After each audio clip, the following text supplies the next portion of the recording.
La charge mentale, est-ce que c'est quelque chose qui vous parle? Est-ce que vous avez le sentiment d'en être envahi? Est-ce que vous avez l'impression que c'est juste pour les femmes? Est-ce que vous avez l'impression peut-être de non, non, ça vous parle pas, c'est pas pour vous?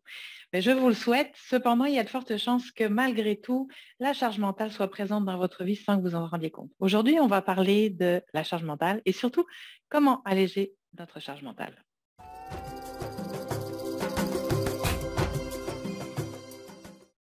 Bonjour, je suis Sandrine Ziozzi, coach en aménagement conscient chez Harmonie Déco. Aujourd'hui, je vous parle de la charge mentale. La charge mentale, c'est un terme qu'on entend de plus en plus maintenant, qu'on attribue souvent plus aux femmes qu'aux hommes. Est-ce que c'est parce que l'homme est moins sujet à la charge mentale ou est-ce que c'est parce qu'il est moins, il s'en rend moins compte, il a moins conscience en tout cas, je ne sais pas. Mais des études américaines ont montré deux choses. La première, c'est qu'une famille moyenne possède 300 000 objets.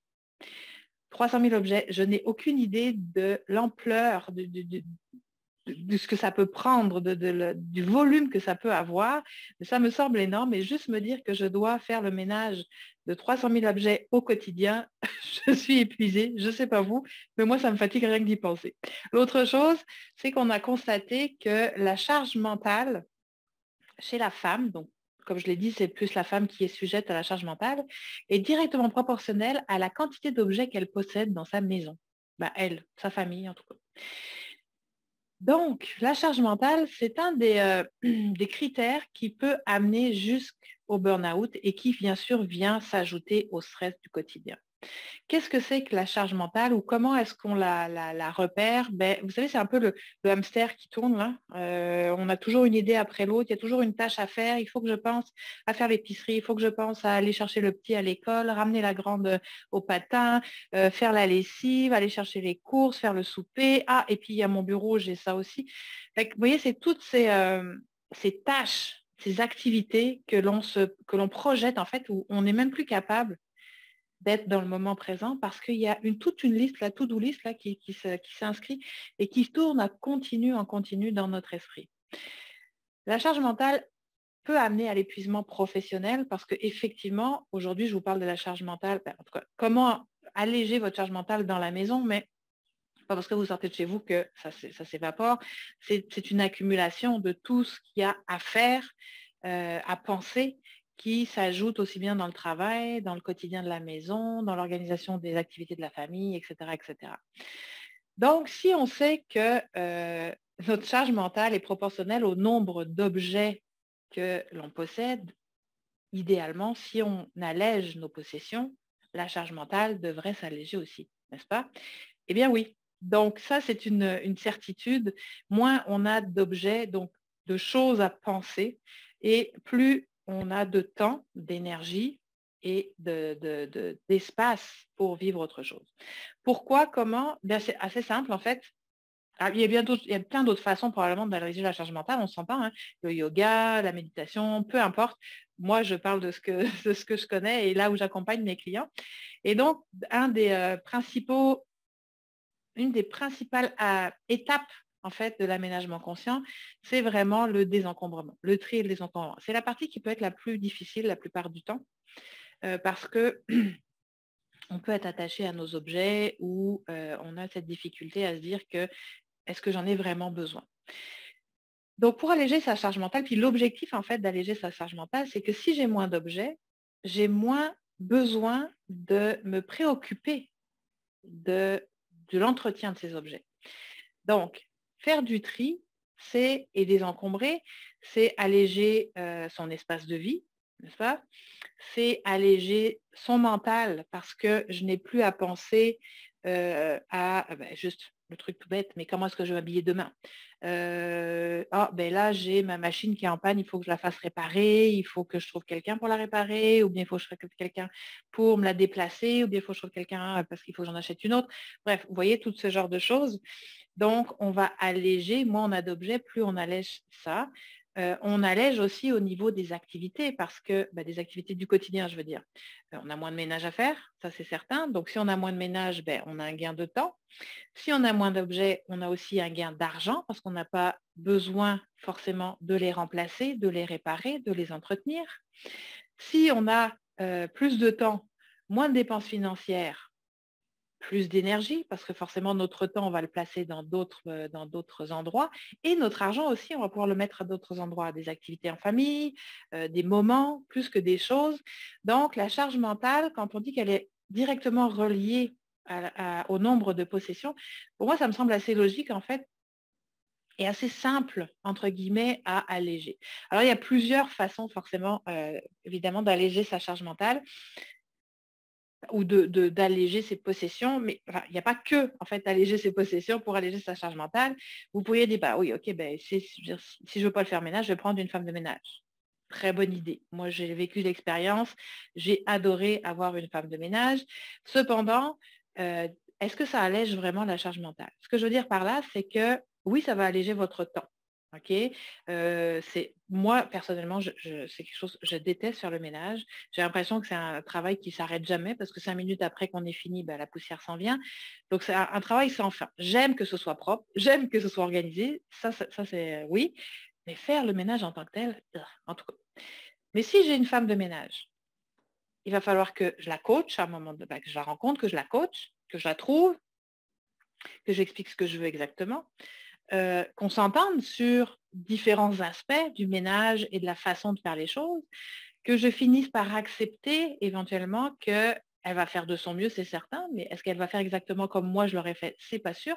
Fait que vous voyez juste là, dans ce processus-là, avant de... et je pense que même quand on a quelqu'un qui travaille avec nous depuis très longtemps, il y a forcément un moment donné où oh, je dois penser à dire à la femme de ménage ceci, cela, cela.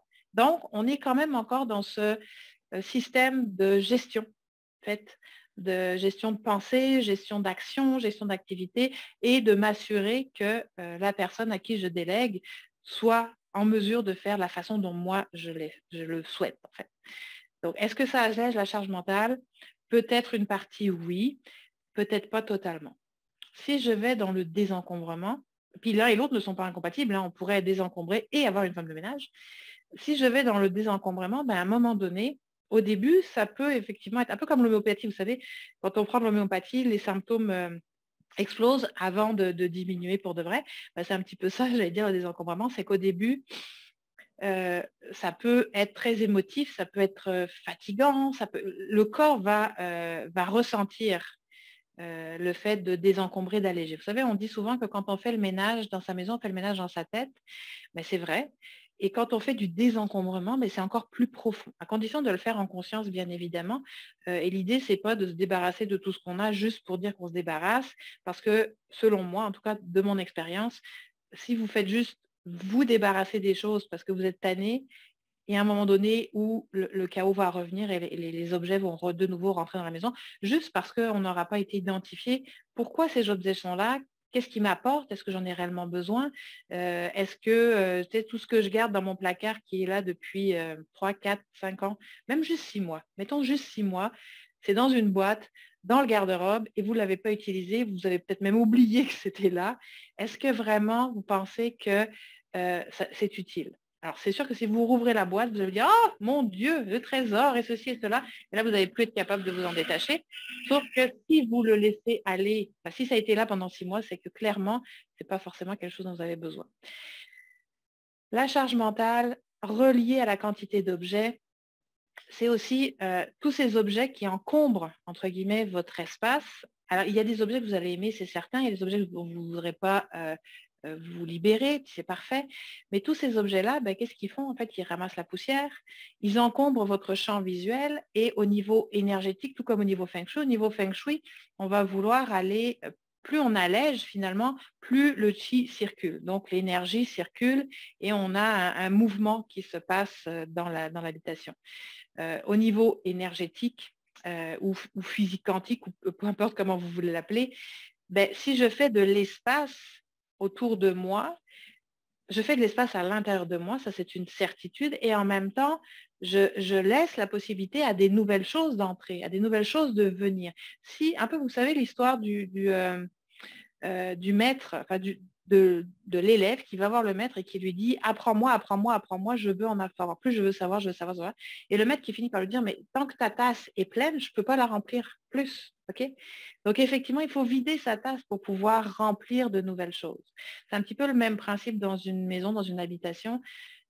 Pour alléger sa charge mentale, alors au début du processus, ça peut être un peu plus difficile, mais au fur et à mesure que vous faites le tri, si vous faites accompagner, c'est encore plus facile et encore plus euh, euh, ça vous aide à grandir. Je ne sais pas comment vous le dire, mais c'est vraiment ça, c'est des prises de conscience assez phénoménales et intéressantes sur le processus. Puis allez juste voir si vous avez l'occasion, les cadeaux empoisonnants, une autre capsule où je vous parle de l'histoire de Lucie. Mais c'est vraiment de prendre conscience de tous ces objets qui nous entourent, qu'on ne voit plus parce qu'ils sont là tout le temps, donc on n'y fait plus attention. Mais quand on s'arrête et qu'on regarde, ben, ils ne sont peut-être pas tous utiles, ou plus, en tout cas, plus tous utiles ou nécessaires à notre bien-être aujourd'hui. Alors, pour alléger votre charge mentale, ma suggestion, prenez une femme de ménage si vous le voulez, mais surtout et avant tout, faites le tour de vos possessions. Allez voir ce qui fait encore du sens pour vous et ce qui n'en fait plus. Alors, vous n'êtes pas obligé de passer au travers de toute la maison en une fois. Il y a plein de façons de le faire, puis on le verra dans d'autres épisodes. Mais prenez conscience de l'encombrement, que votre encombrement, en fait, d'espace vient encombrer aussi votre intérieur et vous empêche d'une certaine façon d'être dans le moment présent parce que vous avez à penser à toutes ces choses-là. Moins vous avez d'objets, plus vous allez avoir, moins vous allez faire de ménage, moins ça va vous coûter d'argent parce que vous aurez moins à réparer, à remplacer, à prendre soin. Plus vous allez avoir d'énergie puisque vous avez moins de travail en ménage et moins de réflexion sur les choses qu'il faut réparer ou remettre en état, et plus d'argent, puisque vous n'aurez plus besoin de racheter ou de remplacer.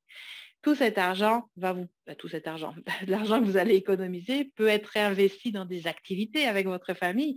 Et là, on est dans un cercle virtueux où l'argent, l'énergie, le temps, tout ça vient se régénérer et alléger la charge mentale. Que ce soit d'ailleurs à la maison ou au travail, les deux se cumulent et l'exercice peut se faire dans les deux espaces. J'espère que ça vous aura éclairé, allégé peut-être même. N'hésitez pas à faire des pouces, des likes, cliquer, partager. Et puis, si vous voulez en savoir plus, contactez-moi à info@harmonideco.ca, .com. .ca, je ne sais pas pourquoi, mais non, c'est un .com. Et vous pouvez prendre rendez-vous pour un appel découverte et on en jase ensemble quand vous le souhaitez. Je vous souhaite une excellente journée.